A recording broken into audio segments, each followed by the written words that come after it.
this obviously causes a lot of guilt and shame and all kinds of other things like that, right? So how do we deal with that? So this is Psalm 32. I'll read it.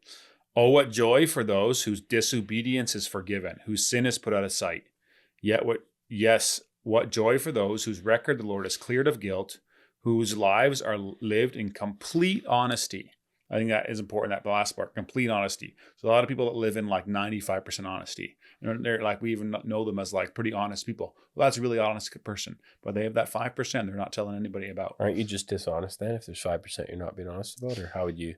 Yeah, but it can be perceived as, like I'm an honest person, right? You can sell yourself on the fact like I'm an honest person, even though you hide 5%, right?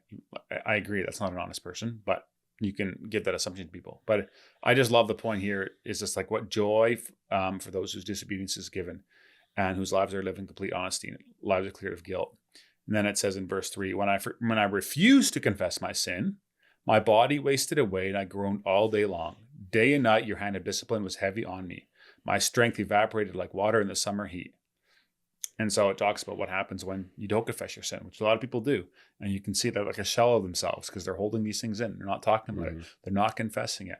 And you just like, you start retreating. You start like, when you don't do that. And then it closes with, finally, I confess all my sins to you. And I stopped trying to hide my guilt. And I said to myself, I will confess my rebellion to the Lord. And you forgave me and all my guilt is gone. And it just talks again about that solution. And then the rest of the psalm talks about that. It's a great psalm, Psalm 32. I'm reading it in a New Living Translation. But I know there's people listening that have unconfessed sin in that they're wasting away. And like the answer to that is like these people, it wasn't my own experience. It's pretty hard to bring it to light. It's like, it's where hard, do you even start? Who do you talk to? Somebody that you think that's what's interesting actually. You talk to people when they finally come clean, which people often do, especially through freedom sessions. That's usually where people finally get honest. Yeah. And you always ask them who they're going to share their stuff with or who would be that person. It's always someone who doesn't always have it all together. So it's fascinating, or they perceive doesn't have it all together. Yeah. I mean, that person is probably just doing as well as anyone else. But, we have this idea of how we view people. And it's always most comfortable just kind of going towards people. That's why I went to like my best. That's right. That makes sense. You knew I was screwed up. Well, you were open about it, right? That's the key thing is you were open about it. I've been talking about this with more people and they're like, well, I don't want to share. Not everyone has to know my sin.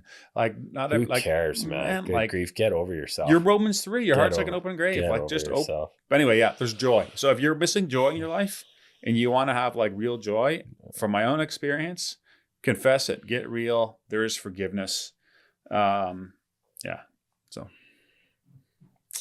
anyways, on that note though, you also had a note in there that you put in, the unforgivable sin. Talking about...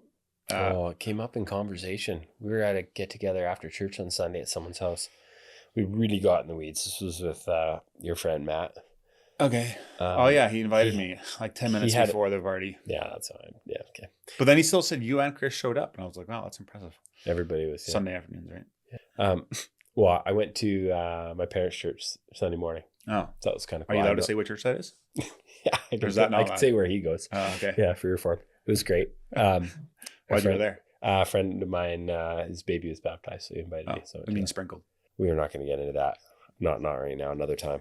But it was it was a great sermon, and it was on that note. So I have my friend Pete that I used to work with. When I worked with him, I still went to Baptist church, Pado Baptist Church, get infant baptism, and he was an adult Baptist. And he'd always say to me, like, you just like running through the sprinkler on Sundays. And he'd tell me you just like swimming on Sundays. Oh my. Or I tell him that. No, I think it's just the idea of like, when you're, there's just a lot of history there and a lot of, the understanding is obviously. Anyways.